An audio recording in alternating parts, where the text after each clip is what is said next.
Recently in China, a person was walking a dog that wasn't on a leash.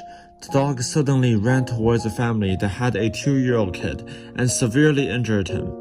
After this incident, more and more officers in China started to get orders to kill any stray dog or cat they see in communities. However, people stepped up saying that it's ludicrous to kill animals that never did anything wrong towards us, and we don't use them for food. This brings up the question, what should be the best relationship between us and the animals? Let's find out. First, let's talk about the resolution of the topic at hand. I think most people will agree with me, being one of them, that killing stray dogs and cats is not the correct choice. The reason is that we are why we see them so often. Stray dogs and cats will look in garbage piles, leftover food, or things we leave off in general. If we don't clean up our own mess, then they are going to come after us, no matter what happens. If all, we should try to bring them to medical centers or zoos to see if specialized biologists can help going through the problem. What use would it be if we kill them all? Chances are more will come and the problem will never get resolved. Now, what really should be a relationship between us and the animals? We've been occupying animals since the very start, eating them as prey, riding horses and elephants, training dogs and pigeons, and even using marine animals in the Navy. The US trains Californian sea lions and bottlenose dolphins for different kinds of tasks. Both creatures are perfect for detecting underwater mines, fetching different objects under the water, and others. In April 2019, one beluga whale was found near the north coast of Norway, and it was wearing a harness around its neck saying, "Property of Russia." Many people speculated that it escaped from possibly a spy program in Russia.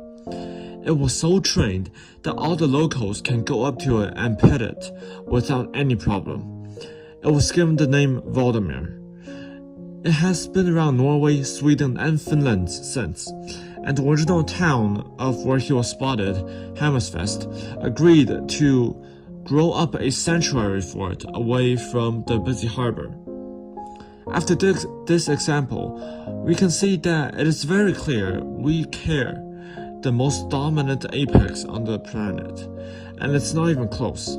It is very true that since we are on the top of the food chain, we should be free to eat or kill all of the animals, but it also means that we have the responsibility to look after them.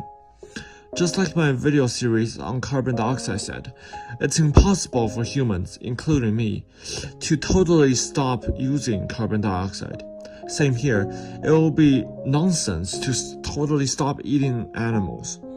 But we do have the responsibility to be the guardians of them. But how do we actually do it? My first idea is conservation centers, or we might say islands of sanctuary. Except for biologists and workers, it is for the best that animals here doesn't see any guests. Because that way, the places they live in might be not totally natural. Scientists can give them what they need, and as the time goes on, they could reproduce and slowly build up a population. Because of the population of humans, it will be inevitable for wild animals and humans to cross over. Because of the human population, like I just said, we can predict what animals might do, so we do our best to take the part of that.